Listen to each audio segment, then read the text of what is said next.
চৌঠা জুন সারা পৃথিবীর সর্ববৃহৎ গণতান্ত্রিক দেশ ভারতবর্ষের লোকসভা নির্বাচনের ফলাফল ঘোষণা হয়েছে এবং সেখানে আমরা জানি যে যদি ভারতবর্ষের নিরিখে দেখি তাহলে বিজেপির যে আশাটা করেছিল যে এইবার 400 পার, এবং সেটা তাদের কোনোভাবেই হয়নি।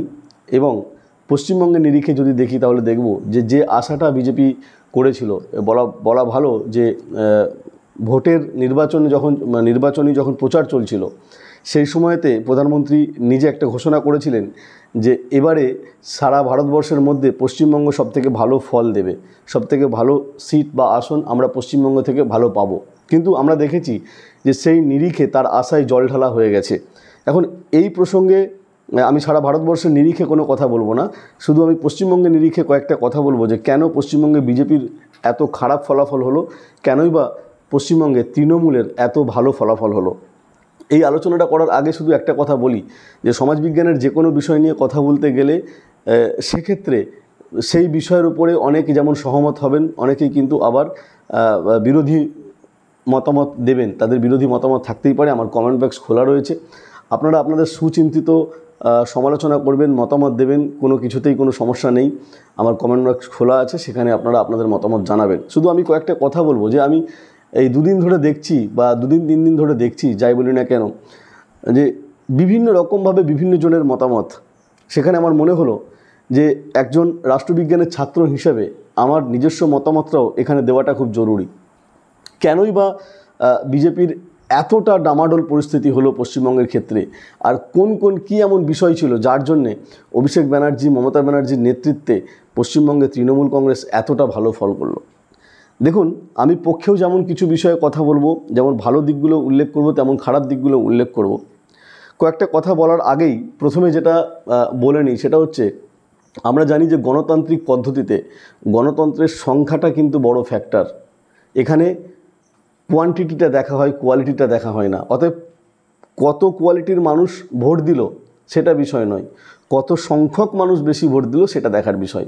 যদি আরেকটু ভেঙে বলি, ধরুন আপনার এলাকায় দুজন শিক্ষিত মানুষ, তাদের ভোটের সংখ্যাও যেমন, আবার দুজন যারা একেবারে শিক্ষা দীক্ষার ধারে কাছে যায়নি, তাদের যে ভোটটা সেটার বিষয়টাও কিন্তু একই গুরুত্ব। একেবারে যদি সহজভাবে কথাটা বলি, এটা জটিলতার কিছু বিষয় নয়, সেটা হচ্ছে যে একজন প্রধানমন্ত্রী, একজন রাষ্ট্রপতির তারও ভোটের যা মূল্য, একজন সাধারণ নাগরিক যিনি একেবারে শ্রমিক শ্রেণীর মানুষ তারও কিন্তু ভোটের গুরুত্বটা একই। এইটাকে সবার উপর আমি মাথায় রাখতে বলছি।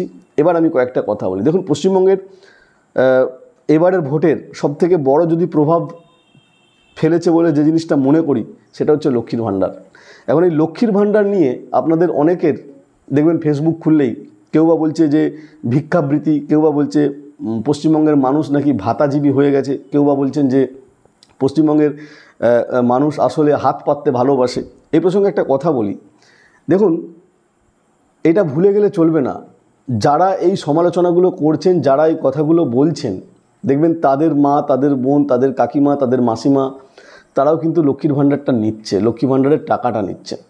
এখন আপনি বলতেই পারেন যে লক্ষ্মী ভাণ্ডারের টাকাটাকে বন্ধ করে শিক্ষা খাতে আরও বেশি ব্যয় করলে ভালো হতো। আপনি বলতে পারেন যে লক্ষ্মী ভাণ্ডারের টাকাটাকে বন্ধ করে দিয়ে শিক্ষকদের বা সরকারি কর্মচারীদের ডিএ বাড়ালে ভালো হতো। এখন এই প্রসঙ্গে একটা কথা বলি, সেটা হচ্ছে দেখুন, সমাজবিজ্ঞানে বা রাষ্ট্রবিজ্ঞানে যারা আমরা চর্চা করি তাদের ক্ষেত্রে তারা এটা খুব ভালো করে জানে, শ্রেণী স্বার্থ বলে একটা ব্যাপার আছে, আর সমাজের সামাজিক স্তর বিন্যাস বলে একটা বিষয় রয়েছে। এটা আপনি ভুলে গেলে চলবে না।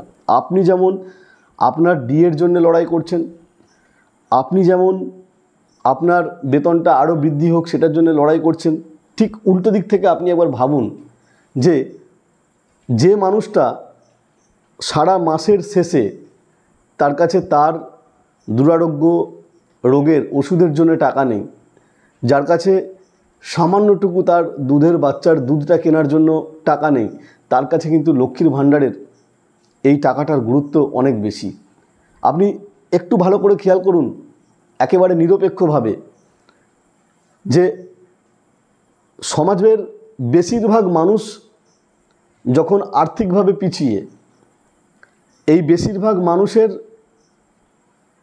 কাছে একটা মানে বেঁচে থাকার অবলম্বন বলতে পারেন লক্ষ্মীর ভাণ্ডার। এখন আপনি বলবেন যে লক্ষ্মীর ভাণ্ডারটা দিয়ে ওই টাকাটার জায়গায় যদি একটা ছেলেকে চাকরি দেওয়া হতো তাহলে সে তো অনেক বেশি উপকৃত হতো, বা তার কাছে তো একটা পার্মানেন্ট সমস্যার সমাধানের ব্যাপার থাকতো। দেখুন, একটা চাকরি প্রার্থী তার কাছেও যেমন একটা সমস্যার সমাধান, যে লক্ষ্মী ভাণ্ডার পাচ্ছে তার কাছেও কিন্তু সমস্যার সমাধান। মানে ব্যাপারটা হচ্ছে এরকম, একটা মানুষকে আপনি ধরুন সে 70,000 টাকা মাসে বেতন পাচ্ছে, সে কিন্তু তার পাশের বাড়ির লোকটার 500 টাকার ওষুধের দরকার, সে কিন্তু একবারও বলবে না যে আপনি আমার 70,000 থেকে কিছু টাকা নিন। এই 70,000 বেতন পাওয়া লোকটার তারও যেমন তার নিজেরটা নিজেকে বুঝতে হয়, একেবারে একটা শ্রমিক শ্রেণী গরিব মানুষ যে অসহায় মানুষ তাকেও তার নিজেরটা বুঝতে হয়। একটা একেবারে অসহায় গরিব মানুষকে আপনি যদি মহাকাশের গল্প শোনান, সে বলবে অত কথা ছাড় ভাই, যদি 100 টাকা থাকে দে, আমি বাজারটা করি, আমার বাড়িতে কিছু নেই। এবার আপনি বলবেন এটা তৈরি করেছে কে? পশ্চিমবাংলায় তো একদিনে এত গরিব মানুষ তৈরি হয়ে যায়নি, ভারতবর্ষ তো একদিনে এত গরিব মানুষ তৈরি হয়ে যায়নি। এখানে মমতা ব্যানার্জির, আপনি আপনার ভাষায় কৌশল বলতে পারেন, আপনি বুদ্ধি বলতে পারেন, আপনি সহযোগিতা বলতে পারেন। এইটা কিন্তু সাংবিধানিকভাবে বলা আছে, এটা কোনো গল্প কথা নয়। ভারতীয় সংবিধানের নির্দেশমূলক নীতিতে বলা আছে সামাজিক কল্যাণের কথা। অতএব সামাজিকভাবে অর্থনৈতিকভাবে পিছিয়ে পড়া মানুষদেরকে সরকার সহযোগিতা করবে, এটা একটা স্বাভাবিক ব্যাপার। আশা করি এই বিষয়টা বুঝতে পেরেছেন। যদি আপনি কোনো দিকে একটা দিকের একেবারে অন্ধ ভক্ত হয়ে থাকেন তাহলে বিষয়টা বুঝতে পারবেন না।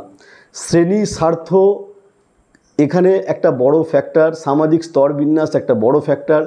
যে সমাজ ব্যবস্থায় প্রচুর মানুষ গরিব মানুষ, সেই সমাজ ব্যবস্থার গরিব মানুষটাকে কোরআনের গল্প মহাভারতের গল্প শুনিয়ে সে শান্তি পাবে না, সে আগে তার পেটের চিন্তাটা করবে। এই ফ্যাক্টরটাই বড় কাজ করেছে, যার ফলে এই সমাজ ব্যবস্থায় কোথায় সন্দেশখালি হচ্ছে, কোথায় হচ্ছে আপনার চাকরি নিয়ে রাস্তায় দাঁড়িয়ে আছে, যারা লক্ষ্মী ভাণ্ডারের টাকাটা পেয়ে উপকৃত হয় তাদের কাছে কিন্তু এত ভাবনা চিন্তা করার সময় নেই। 2 নম্বর যে পয়েন্টটা আপনাকে বলি, যে তৃণমূলের পক্ষে যেটা কাজ করেছে সেটা হচ্ছে স্বাস্থ্যসাথী কার্ড। দেখুন, অনেক প্রজেক্ট আছে, প্রায় 50, 55, 60টার মতো নাকি প্রজেক্ট আছে। আমি সব প্রজেক্ট নিয়ে কথা বলবো না, আমি এই কয়েকটা বিষয় নিয়ে কথা বলবো।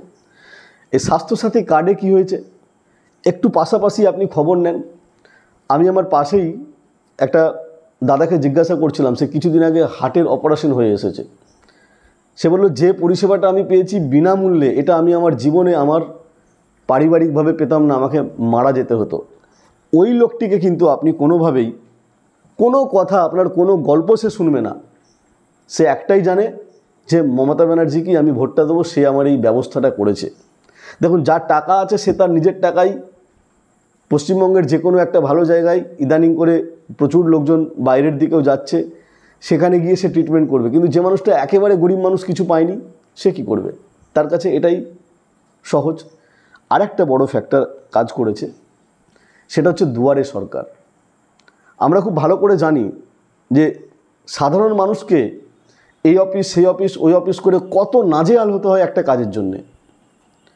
কিন্তু এইটা একটা সাহসী পদক্ষেপ নিয়েছিল পশ্চিমবঙ্গ সরকার, সেটা হচ্ছে দুয়ারে সরকার। দুয়ারে সরকারে গেলেই কি হচ্ছে না, যে কোনোভাবে যে কেউ যাক, সরকার মানুষের দুয়ারে পৌঁছে গেছে।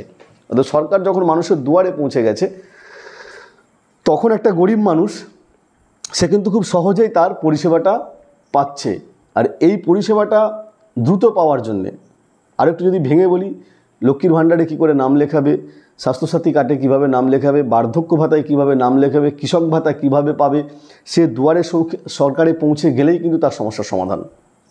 এই যে মানুষের হ্যারাসমেন্টটা থেকে মানুষ বাঁচছে, এইটা কিন্তু সাধারণ গরিব মানুষ একটা বড় মানে মনে রাখার বিষয়। এই দিকগুলো থেকে আপনি যেমন করেই অন্য দিকটা বিচার করেন, যারা এই সুবিধাগুলো পেয়েছে তারা কিন্তু উল্টো দিকে তাকাবে না, কারণ তাদের দেশ নিয়ে ভাবার মতো বিচক্ষণতাও নেই বলতে পারেন, অবসরও নেই বলতে পারেন। এক্ষেত্রে আপনাকে একটা কথা বলি, কারা রাজনীতি নিয়ে এত ভাবে, কারা দেশ নিয়ে এত ভাবে, যাদের খেয়ে পড়ে একটু অতিরিক্ত অবকাশের সময় আছে, কিন্তু যে মানুষটার কাছে কিছুই নেই সে মানুষটার সুরাহা তো মমতা ব্যানার্জি, তাহলে সেই মমতা ব্যানার্জিকে সে কিন্তু ভুলতে পারছে না, তার জন্যই এই ভোটটা বেশি পড়েছে। এবং এক্ষেত্রে আরেকটা উল্লেখ করা ভালো, যে ছেলেটি, যে লোকটি তৃণমূল করছে কি কংগ্রেস করছে বা বিজেপি করছে, তৃণমূল কংগ্রেস বা বিজেপির সমর্থক, আপনি যদি একটু খবর নেন না তাহলে দেখবেন গ্রামে গঞ্জে অনেক পরিবারের পুরুষদের সঙ্গে মহিলাদের সাংসারিকভাবে কিন্তু চাওয়া পাওয়ার ব্যাপারে একটা অশান্তি লেগে থাকে। সেক্ষেত্রে সে কিন্তু মনে মনে ভাবছে যে ভাই আমি কিন্তু মমতা ব্যানার্জি সরকারের থেকে এইটা পাচ্ছি, অতএব আমি উল্টো দেখায় আর যাব না। একটা চলতি কথা সমাজে কাজ করত, স্বামী যাই যাক জব কার্ড আমার থাক, এটা অস্বীকার করার কিছু নেই। তার সঙ্গে এই ফ্যাক্টরগুলো কাজ করেছে। এবারে বলি যে কিছু ইস্যু, যে ইস্যুগুলো ব্যাপকভাবে নির্বাচনের সময় হাওয়ার মতো ঘুরে বেরিয়েছিল, সেই ইস্যুগুলো কি কোনো ফ্যাক্টর হলো না? ফ্যাক্টর হয়েছে। ধরুন ডিএ মামলা বা রাস্তায় যারা চাকরি প্রার্থী এতদিন ধরে আন্দোলন করছিল, আমি প্রথম যে কথাটা বলেছি যে শ্রেণী স্বার্থ আর সামাজিক শ্রেণীবিন্যাস, সামাজিক স্তর বিন্যাস, এই দুটোকে কিন্তু ভুলে যাবেন না, এটাকে মাথায় রাখবেন। দেখুন কত ছেলে রাস্তায় ছিল চাকরির জন্যে, তাদের যে প্রভাবটা, তারা যে শিক্ষার জন্য লড়াইটা করেছে, সামাজিকভাবে মানুষ কিন্তু এই শিক্ষার অবনমন ঘটছে এটাকে অত বেশি ভাবতে পারেনি বা তারাও ভাবাতে পারেনি। গরিব মানুষ কি দেখছে টিভি খুললে? কিছু লোক রাস্তায় তাদের চাকরির জন্যে আন্দোলন করছে। এবার তাদের মনের মধ্যে কি ধারণা হচ্ছে, আর ওরা ওদের চাকরি পায়নি বলে আন্দোলন করছে। এটা আমি বলছি, হয়তো আপনার শুনতে খুব খারাপ লাগবে, কিন্তু দেখুন ভাবনাটা কিন্তু সাধারণ মানুষের এই রকম। আপনি একটু খেয়াল করে দেখুন, এই যে 25,000 26,000 ছেলের চাকরি নিয়ে রায় বেরিয়েছিল, আপনি একটু আপনার সামাজিকভাবে পাশাপাশি মানুষগুলোর সঙ্গে কথা বলে দেখুন তো, বিরাট তাদের কিছু হেলদোল এসে যায়নি, তারা তাদেরটুকু পেয়েছে। দেখুন মানুষের মনের মধ্যে না এইটা একটা বড় ফ্যাক্টর কাজ করে যে আমি কি পেলাম, সেই মুহূর্তে সে কিন্তু তারটা পেয়ে যাচ্ছে। এবারে আমি প্রথমেই কি বলেছি যে গণতন্ত্রে কোয়ালিটি ফ্যাক্টর নয়, quantity factor. Number of people কি বলছে, বেশি সংখ্যক লোক কি বলছে, তাহলে বেশি সংখ্যক লোকের কিন্তু বক্তব্যটা হচ্ছে যে ভাই আমি তো আমারটা পেয়েছি, ওরা তো ওদের চাকরির জন্য লড়ছে, ওরা তো কই আমার ফসলের কী হলো তার জন্য লড়েনি, ওরা তো আমার বাড়িতে যে খেতে পায়নি তার জন্য লড়েনি, অতএব ওরা ওদের জন্য লড়ুক, আমি আমার জন্য লড়ছি। সামাজিক শিক্ষার অবনয়ন ঘটলে সমাজে একটা বড় একটা ক্ষতিকর অবস্থার সম্মুখীন সমাজ হয়, সেটা আমিও জানি, আপনিও জানেন। কিন্তু এইটা ভাবনার বুদ্ধি কিন্তু সব মানুষের নেই, তারা সবটা ভাবে না। অর্থাৎ তারা যখন ভাবে না, তাদের কাছে এই ব্যাপারটা তেমন কিছু ব্যাপার নয়। এইবারে আপনাকে বলি সন্দেশখালী ফ্যাক্টর। আপনারা এই সন্দেশখালী ফ্যাক্টরটা নিয়ে সারা একটা জাতীয় ইস্যু। দেখুন সরাসরি সন্দেশখালীর বিষয়ের প্রভাব যাদের ওখানে পড়েছিল বসিরহাট কেন্দ্রে, সেখানেও কিন্তু ব্যাপক কিছু এফেক্ট পড়েনি। আর মানুষ জানে যে এত বড় দেশে বা এত বড় রাজ্যে কোথাও না কোথাও কিছু না কিছু ঘটনা ঘটবে। এবার আপনি বলবেন এটা যদি আপনার বাড়িতে হতো আপনি বুঝতে পারতেন, আমার বাড়িতে হলে আমি বুঝতে পারতাম, আমি ওটাও বুঝতে পারছি, সন্দেশখালীটাও বুঝতে পারছি। কিন্তু আমি যেমন ভাবতে পারছি, আপনি যেমন ভাবতে পারছেন, এই ভাবার সংখ্যাটা কতটা? আপনি তো সামাজিকভাবে অনেক মানুষকেই, অর্থনৈতিকভাবে অনেক মানুষকেই পিছিয়ে রেখেছেন, তারা এত ভাবতে যাবে কেন? তাদের ভাবার কি দায় এসে যায় বলুন তো?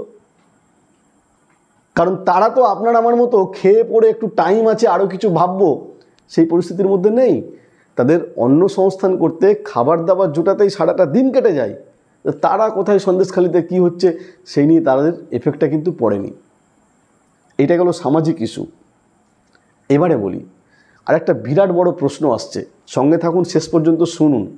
আশা করি বিষয়গুলো আপনার মনে নাড়া দেবে, আপনার প্রশ্নের সমস্যাগুলো সমাধান হবে। আপনি যদি কলেজ বিশ্ববিদ্যালয়ে যান, দেখবেন ব্যাপকভাবে কিন্তু মহিলাদের, আপনি যদি কোনো কলেজের আপনার সামনাসামনি কোনো ছাত্রছাত্রীরা থাকে একটু খোঁজ নিয়ে দেখুন, প্রচুর পরিমাণে কিন্তু মেয়েদের পড়ার হার বেড়েছে। কেন? তারা বিভিন্নভাবে স্কলারশিপ পাচ্ছে, তারা উচ্চ মাধ্যমিক পাস হলে ট্যাব পাচ্ছে, তারা স্কুল পেয়েছিল, তারা কন্যাশ্রীর টাকা পেয়েছিল। তাহলে এই অর্থনৈতিকভাবে তারা তাদের যে বেসিক নিডস সেগুলো কিন্তু মেটাতে পেরেছে। অনেক গরিব মানুষের ছেলে মেয়েকে, বিশেষ করে মেয়েদেরকে বাবা মায়েরা যখন বলতো যে তুই এরপরেও পড়বি, আমি তোর বিয়ে দেবো কীভাবে, এত পড়াশোনা করতে হবে না, এত পড়াশোনা করা সামলানো আমাদের পক্ষে সম্ভব নয়, তখন সেই মেয়েটা কিন্তু এখন বলতে শিখেছে যে মা বাবা তোমাকে আমার পড়ার জন্য খরচা দিতে হবে না, আমি কন্যাশ্রীর টাকাটা পাবো, আমি কলেজে ভর্তি হলেই আমার বন্ধুরা বলেছে বা আমার পাশের বাড়ির দিদি বলেছে, ও জানে আমি এই স্কলারশিপের টাকাগুলো পাবো, এই স্কলারশিপের টাকাটা নিয়ে আমি আমার পড়ার খরচা চালাবো। তাহলে সেক্ষেত্রে কিন্তু কি হচ্ছে বলুন তো, প্রচুর পরিমাণে কিন্তু শিক্ষার দিকে তারা যাচ্ছে। এবার আপনি বলবেন স্কুল কলেজে শিক্ষক নেই, সেটা তো আপনি বলছেন না। আমি আবারও বলি আপনাকে, সেটা ভাবার ক্ষমতা সব মানুষের নেই। যে গুটি কয়েক মানুষের রয়েছে, সেই গুটি কয়েক মানুষ ভোট না দিলেও কিছু এসে যায় না। অনেক মানুষই ভোট দেয়নি, গণতন্ত্রের সংখ্যাটা লাগবে। আপনাকে মনে করিয়ে দিই, 2024 সালে কিন্তু এই যে লোকসভা নির্বাচনটা হলো, সেখানে 37.61% লোক ভোট দিয়েছে বিজেপিকে, আর 45.80% লোক দিয়েছে তৃণমূলকে। তার মানে অনেক মানুষই কিন্তু ভোট দেয়নি। তাদের যতটুকু প্রয়োজন তারা সেটা পেয়েছে। বেশিরভাগ সংখ্যক মানুষটা ভোট দিয়েছে, আর বেশিরভাগ গরিব মানুষ তাদের বেসিক নিডসটা মিটিয়েছে এই সরকার। তাদের এত তলিয়ে ভাবার মতো ক্ষমতা কিন্তু নেই। এবারে বলি বিজেপির কিছু ঘটনা, যেগুলো সমালোচনা করাটা খুব স্বাভাবিক। একটা প্রশ্ন আসছে, দেখবেন বলছে অনেকে যে মুসলমানরা বিজেপিকে ভোট দেয়নি, মুসলমানরা বেঈমান, মুসলমানরা তৃণমূলকে ভোট দিয়েছে। আচ্ছা, মুসলমানরা কেন বিজেপিকে ভোট দেবে এটা আগে বলুন তো। আপনি যখন বলছেন মুসলমানরা বিজেপিকে ভোট দেয়নি, পাল্টা আপনাকে কোশ্চেন করছি, মুসলমানরা কেন বিজেপিকে ভোট দেবে? একটা রাজনৈতিক দল তার এজেন্ডার মধ্যেই সে ঘোষণা করছে যে ক্ষমতায় এলে লুঙ্গি বাহিনীকে, ভাষাটা হচ্ছে লুঙ্গি বাহিনী, লুঙ্গি বাহিনীকে এই দেশ থেকে ছাড়া করব, বাংলাদেশে পাঠিয়ে দেব, মসজিদগুলোকে ভেঙে গুঁড়িয়ে দেব। তাদের ভাষা হচ্ছে, যখন তারা মমতা ব্যানার্জিকে আক্রমণ করছে, তারা আক্রমণ করছে কি বলে, খালা, ফুফু। মানে একটা সম্প্রদায়কে পুরোপুরি ট্রেন্ডিং দেওয়া হচ্ছে, একটা সম্প্রদায়কে পুরোপুরি ভয়ের মধ্যে, সন্ত্রাসের মধ্যে রাখা হচ্ছে। আচ্ছা, আপনি যাকে ভয় দেখাবেন, আপনি যাকে তিরস্কার করবেন, আপনি যাকে বঞ্চনা করবেন, আপনি যাকে সাম্প্রদায়িকভাবে কোণঠাসা করে দেবেন, সে আপনাকে ভোট দেবে আশা করছেন কি করে? আমরা যখন বাইরে একটু কান পাতি, মুসলিমদের একটা পরিষ্কার বক্তব্য, কেন বিজেপিকে ভোট দেবো? তৃণমূলকে যদি আমার ভালো না লাগে আমি কংগ্রেসকে দেবো, আমি সিপিএমকে দেবো। যাই হোক, এইবারে 2024 লোকসভায় দেখলাম যে মুসলিমরা বুঝতে পেরেছিল যে মমতা ব্যানার্জি অন্তত আর যাই হোক সাম্প্রদায়িক কোনো কথাবার্তা বলেনি। তাহলে আপনি কি করছেন? আপনি একটা সম্প্রদায়কে পিছিয়ে দিচ্ছেন। একটা রাজনৈতিক দল সে একটা সম্প্রদায়কে টোটালি ঠেলে ফেলে দিচ্ছেন উল্টো দিক থেকে। মমতা ব্যানার্জি, আপনার তর্কের খাতিরে আমি বলি যে মমতা ব্যানার্জি হয়তো মুসলমানদেরকে বেশি গুরুত্ব দিচ্ছে বলে আপনি মনে করছেন, আবারও বলি আপনি মনে করছেন। কিন্তু আবার এটাও তো ঠিক, মমতা ব্যানার্জি কিন্তু হিন্দুদের বিরুদ্ধে কোনো কথা বলেনি, কোনো সাম্প্রদায়িক কথাবার্তা কিন্তু উনি একটা ধর্মের হয়ে বলবেন আর একটা ধর্মকে পিছিয়ে দেবেন এরকম কথা কিন্তু বলছেন না। উনি যখন লক্ষ্মী ভাণ্ডার দিচ্ছেন তখন কিন্তু কোথাও বলা নেই যে মুসলিমরা বেশি পাবে, হিন্দুরা কম পাবে। উনি যখন স্বাস্থ্যসাথী কার্ড দিচ্ছেন কোথাও বলছেন না যে মুসলমানরা বেশি পাবে, হিন্দুরা কম পাবে। তাহলে খুব স্বাভাবিকভাবেই মুসলমানরা যদি বিজেপিকে ভোট দেয় তাহলে তো মুসলমানরা বোকা। তাদের প্রয়োজনের স্বার্থেই তারা খুব স্বাভাবিকভাবেই তৃণমূল কংগ্রেসকে ভোট দেবে এবং সেটাই তারা করেছে। এ প্রসঙ্গে আরেকটা কথা বলে রাখি যে এই ধর্মনিরপেক্ষতার ব্যাপারটা, প্রকাশ্যে যখন ধর্ম নিয়ে কথা বলে বিজেপি, তো সংবিধানের বিরোধী কথাবার্তা। আমরা জানি যে 42তম সংবিধান সংশোধনে 1976 সালে পশ্চিমবঙ্গ শুধু নয় ভারতবর্ষে ভারতীয় সংবিধানে ধর্মনিরপেক্ষ শব্দটাকে প্রয়োগ করা হয়েছিল, যুক্ত করা হয়েছিল বললে আরও ভালোভাবে যুক্ত করা হয়েছিল। এবং ভারত একটা ধর্মনিরপেক্ষ দেশ, সেখানে একটা দল বারে বারে সাম্প্রদায়িক বাতাবরণ ছড়িয়ে যাবে, আবার তারা মুসলমানদের ভোট আশা করবে, এটা কি করে হয়? আচ্ছা, আপনি যখন বলছেন মুসলমানরা একটা ভোটও দেয়নি, আপনার নিজের মনে এই প্রশ্নটা হচ্ছে না? গোটা পশ্চিমবঙ্গের 42টা সিটের মধ্যে একটা মুসলিম প্রার্থী নেই। ও, আপনি ভোটটা নেবেন মুসলমানদের, আশা করবেন মুসলমানদের ভোট নেওয়ার জন্যে, কিন্তু একটা প্রার্থী মুসলমানকে আপনি খুঁজে পেলেন না। তাহলে আপনার চিন্তাভাবনার মধ্যেই তো গণ্ডগোল। তাহলে আপনি আবার মুসলমানদের দোষ দিচ্ছেন কেন? এটা দেওয়া কিন্তু আপনাদের উচিত নয়। আরেকটা প্রশ্ন বলি, 100 দিনের কাজের টাকা আটকে যাওয়া পশ্চিমবঙ্গে বিভিন্ন কারণে বিজেপি দোষ দিয়েছে তৃণমূলের, আমি ধরে নিচ্ছি দোষ আছে, তর্কের খাতিরে ধরে নিচ্ছি দোষ আছে। আচ্ছা, আপনি বলুন তো, রাজায় রাজায় আপনাদের কি ভুল ঠিক আছে? সেটা ঠিক করতে গিয়ে একটা গরিব মানুষের কাছে এই 2000, 5000, 10,000 টাকা যাদের শ্রমটা তারা দিয়েছে, কিন্তু আপনি টাকাটা আটকে রেখেছেন, কোনো সুরাহা নেই। ঠিক আছে, ধরে নিচ্ছি পশ্চিমবঙ্গ সরকার অপরাধ করেছিল, দোষ করেছিল,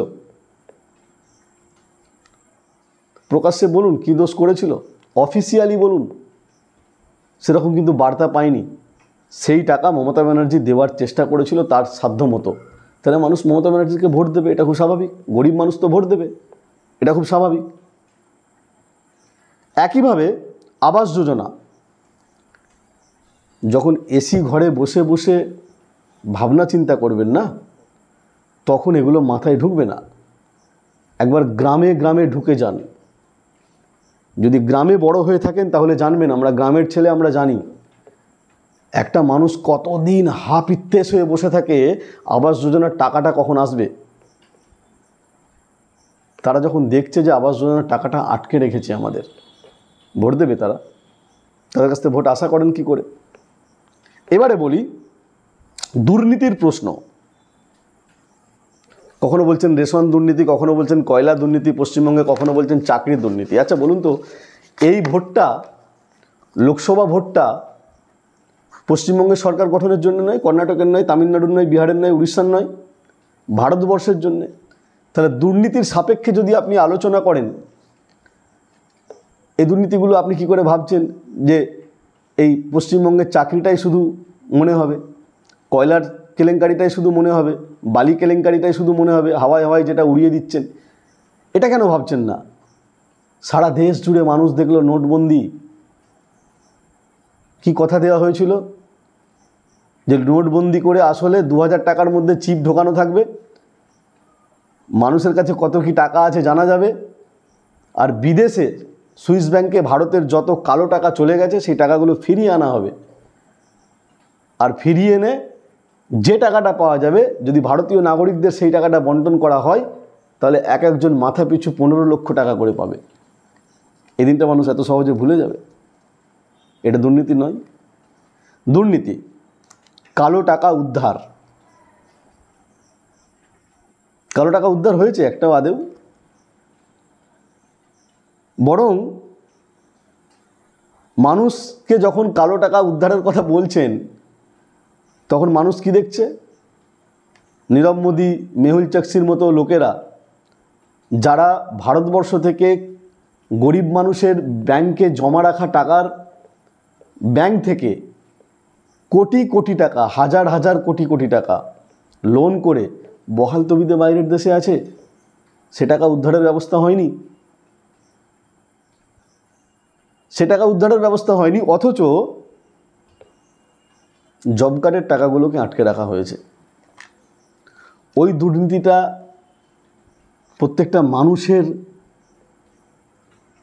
গরিব মানুষের কাছে ভাবনার কারণ নয়। ভোটের কিছুদিন আগে সারা পৃথিবীর অন্যতম একটা দুর্নীতি ইলেকটোরাল বন্ড। আপনি বলবেন এখানে তো তৃণমূলও টাকা নিয়েছে। হ্যাঁ, তৃণমূলও টাকা নিয়েছে, বিজেপিও টাকা নিয়েছে। এ দুর্নীতির ইস্যু তো তাহলে দুটো দলেরই আছে, আপনি তো শুধু একটা দলকে দোষ দিতে পারবেন না। এইবারে আপনাকে বলি, এখানে আর কিছু আমরা সমাজবিজ্ঞানের ছাত্র হিসাবে কিছু জিনিস লক্ষ্য করেছি, সেটা হচ্ছে কি সংগঠন। দেখুন, বিজেপির যেটা ঘটেছে সেটা হচ্ছে কাগজে কলমে সংগঠন। বুথে বুথে, পাড়ায় পাড়ায় যাওয়ার লোক কিন্তু এখনো পর্যন্ত সেভাবে তৈরি হয়নি। মানুষের সঙ্গে যে গণসংযোগ, সেই গণসংযোগের জায়গা কিন্তু এখনও সেভাবে তৈরি হয়নি। ওপরে ওপরে আমরা যেটা দেখেছি, ওপরে ওপরে। এবার আপনি বলবেন তৃণমূল কংগ্রেসের একটা জিনিস লক্ষ্য করা যায়, প্রচুর গোষ্ঠীদ্বন্দ্ব হয়, প্রচুর ঝঞ্ঝট ঝামেলা হয়, কিন্তু ভোটের সময় ওরা সবাই এক। ভোটের সময় কিন্তু ওরা সবাই এক। তখন একটাই ছবি দেখে, মমতা ব্যানার্জি। আরেকটা জিনিস বলি, তৃণমূল কংগ্রেস ক্ষমতায় আছে, সেখানে তাদের এই ভাঙা সংগঠন, এটাকে আমি আমার বিশ্লেষণে একটু অন্যভাবে বলবো। এটা কি সুবিধা? আমরা সিপিএমের সময় দেখেছিলাম, কি দেখেছিলাম, যে যখন একটা জায়গায় একটি নেতা, সেটা জোনাল সদস্য হোক, সেটা লোকাল কমিটির সদস্য হোক, সে যখন একচ্ছত্র রাজ করে, সে যেই কথাটা বলে দেয় না, সেটাই থানা মানবে, সেটাই ওপরের নেতৃত্বরা মানবে, সেটাই শেষ কথা। মানে যেটাকে আমরা বলি একেবারে বাপতি সম্পত্তি, বাপের জমিদারি, সেইভাবে কিন্তু চলেছে। তৃণমূল কংগ্রেসে কিন্তু এই বাপের জমিদারি ব্যাপারটা সেই অর্থে নেই। কেন নেই? যখনই একজন কেউ বড় দোষ করছে, অন্য গোষ্ঠী হয় তাকে সরিয়ে দিচ্ছে, নয় দল তাকে সরিয়ে দিচ্ছে। আপনি খেয়াল করে দেখবেন, একটা ব্লকে এক একটা নির্বাচনের সময় এক একটা সভাপতি। যদি 19-এর লোকসভা একটা ব্লক সভাপতির হাতে হয়েছে, 21-এর বিধানসভা আর একটা আপনার হচ্ছে সভাপতির হাতে হয়েছে, পঞ্চায়েত একটা সভাপতির হাতে হয়েছে, তো আবার 24-এর লোকসভা একটা সভাপতির হাতে হয়েছে। অর্থাৎ এই যে বাপতি সম্পত্তির ব্যাপারটা দলটাকে, এইটা কিন্তু সেই অর্থে সব জায়গায় নেই।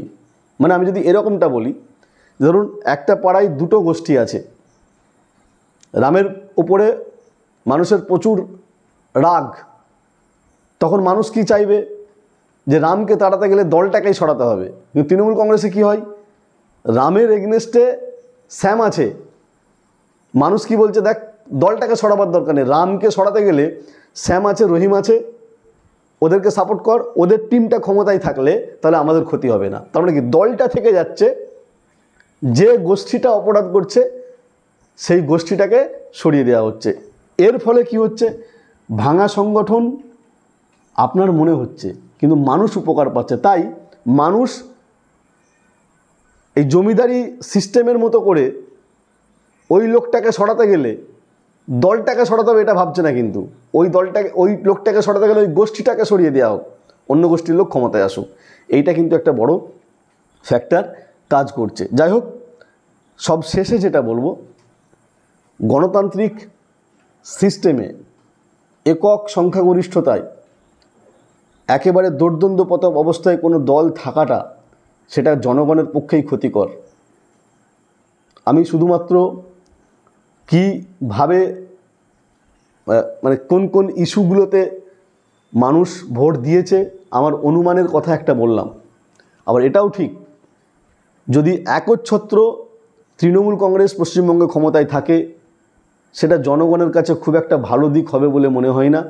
আর যদি একচ্ছত্র বিজেপি ক্ষমতায় থাকে তাহলেও সেটা জনগণের পক্ষে, দেশের পক্ষে ভালো হবে বলে মনে হয় না।